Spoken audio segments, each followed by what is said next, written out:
Welcome in, everybody. This is Pro Football Enterprises. That's Austin Freed, and that's Shane Ratliff, and I am Ben Parker, and we are privileged to have all of you on board here tonight. So thank you very much for being a part.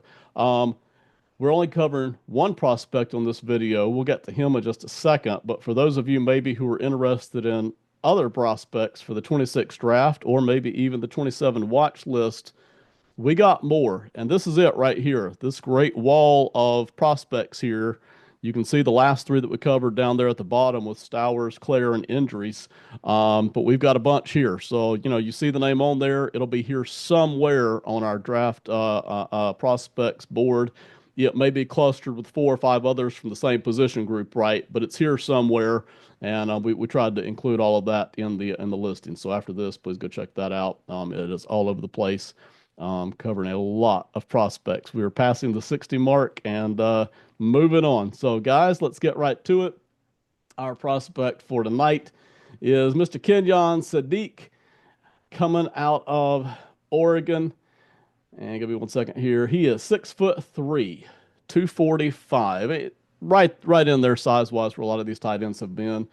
Last year, 24 catches, 308 receiving yards, 12.8 yards per catch, and two touchdowns for the Oregon Ducks. Austin, I think I'm going to give you first word and last word on this prospect tonight. So go ahead and lay it out for us, man.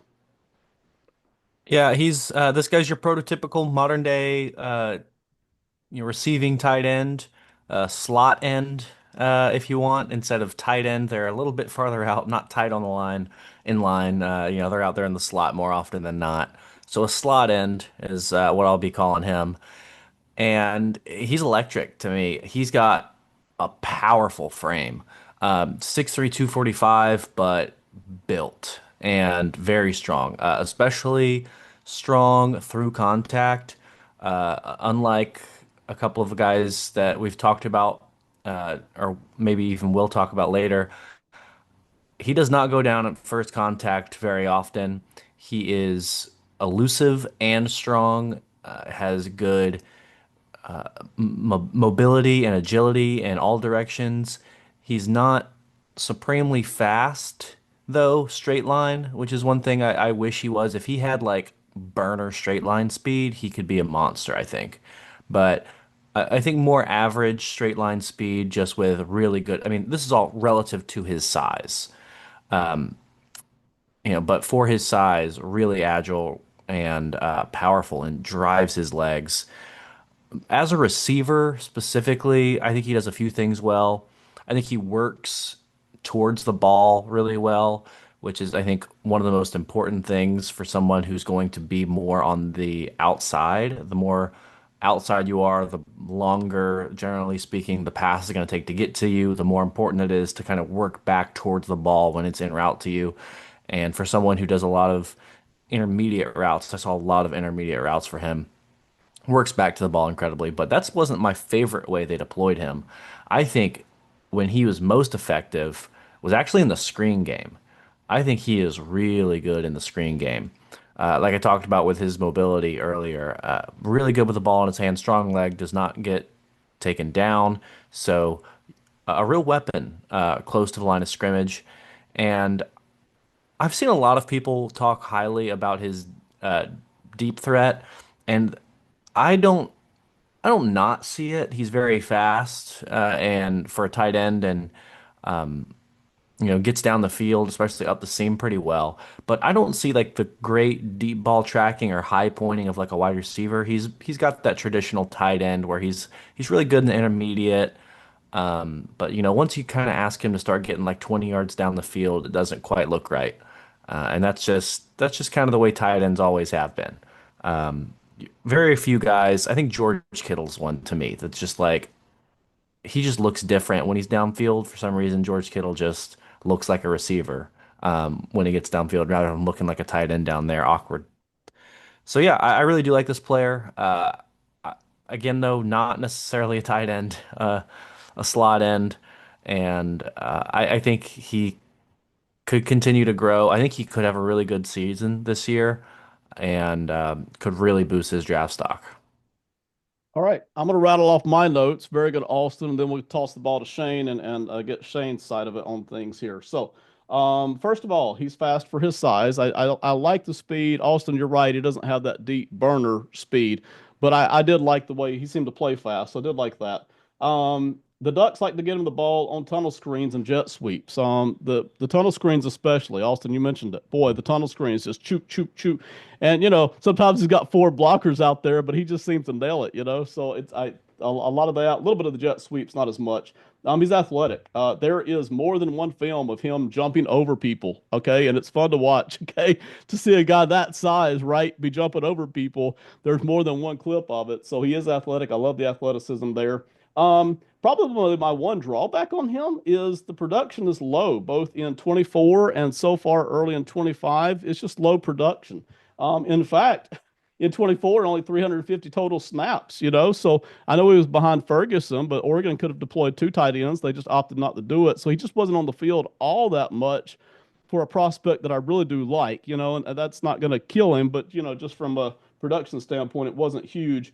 The guy plays everywhere, versatile. You mentioned it, and I wrote it in my notes. Not a traditional tight end, but he plays everywhere. They'll drop him into the halfback mode, slot mode, tight mode. Sometimes they'll drop him into. I mean, he plays everywhere. So I love the versatility. That's very nice. With the right offensive coordinator, I really, really, really love this guy. Okay. Um, Not a lot of blocking tape, but when I see it, he seems willing. He's more or less getting the job done. So I do like the blocking. It's just not brilliant. And, they're not going to plug, they don't bring him in to block. That's not what he's in there for. He's in there to catch balls and move around in space, right? You mentioned that. So I've got a late first, early second round grade on him. A lot of that is based on attributes, though. It's not like I can point to large production. And that's why I mentioned, with the right offensive coordinator, if I was a head coach or GM, I would really want this guy on my team. I like what he seems to offer. I may change my mind on that in 25, but I really like what he seems to offer here. So I'm really high on Kenyon Sadiq. Shane, it is your turn, and then we'll hand it to Austin for the final word. Well, Ben, to kind of hit off of both of you, I like Austin's term and the coining of it to be the slot end. He's certainly not a Yeah. traditional tight end. Uh, Both of you hit on the alley screens. That's where I see him being most dynamic, as Austin said, with the ball in his hands. He's a much better player. He looks even faster when he has the ball Yeah. than he does when he's running routes, as Austin mentioned with the deep ball. Um, the one thing that pops into my mind, and you kind of just hit on it there, Ben, is this is the guy that may way outproduce his college numbers, even his first season as a pro. I think of him kind of as like a Mark Andrews, where you see the athletic ability, you see the talent, but the offense that he played in, he only got like 20 passes his way. So if you get an offense that's more geared towards getting him the ball, I think he'll produce at a higher level. Um, Austin mentioned Kittle, his body frame, the way that Kenyon Sadiq plays, he'd be a godsend for San Francisco. The Rams would make a killing with him as well. Some of those offenses that can move people around. Washington, those ones that look for people that can maybe be a little bit undersized, but they do one job very specifically well. Um, as you guys also hit on, like I didn't see a lot of dominant blocking, but I didn't see somebody that's fearful of it.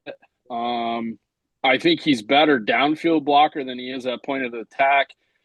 He's not very small. At 245, you should be okay to get up on some of these ends that he's facing against. But I agree with what both you guys say. I think this could be a huge year for him. Oregon is 3-0 already. He's gotten the ball more this season than he has in the years past. I think his redshirt sophomore season was probably the best one he had.